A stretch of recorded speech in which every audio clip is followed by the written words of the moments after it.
Had to upgrade from RX 570 due to the card constantly resetting the system. I have two RX 570s and both yielded from the same results. Not a problem with AMD, but a problem with XFX. I recommend everyone to buy Sapphire or Power Color when choosing an AMD card after using 4 XFX cards. They have gave me problems after problems. Now this card, GTX 1650 Super, is what I believe the 1650 should have been. More than over double the performance over the regular 1650 and comes close to a GTX 1660 or RX 580 590 for that matter, while costing at this price with the amount of power it only requires and efficiency. It gave me a very decent upgrade over the 570 in terms of performance, but I found this card to be a lot more stable. Not saying that Game Ready is better than Adrenaline, just saying it's just more stable, both in card and software.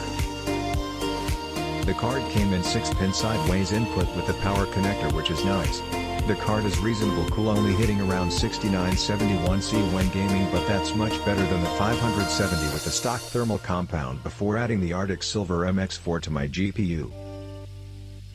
I'll test that more to see how it is, but for my first NVIDIA card I'm pleased.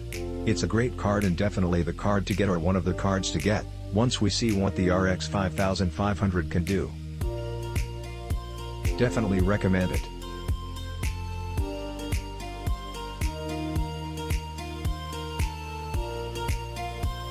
Using this in my Plex server for HW transcoding.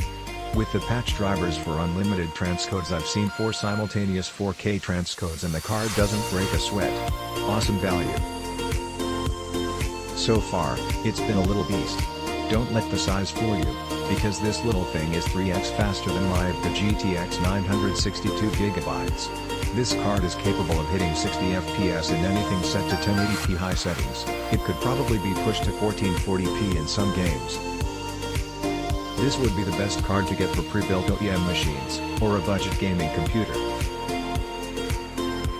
My computer specs are: Asus Sabertooth X58 motherboard, Intel's Xeon X5696 core 12-threaded processor, 24GB of 1333 MHz DDR3 RAM, ZOTAC GTX 1650 Super Twin Fan, Silicon Power 512GB SSD, and a NVIDIA 500B 500W 80+ bronze power supply.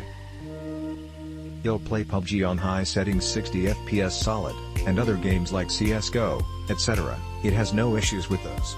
Surprisingly enough, this thing is more quieter than my NVIDIA GTX 962GB. But trust me, do not buy the non-Super 1650. It's literally a repackaged 970. Click link in description for more reviews.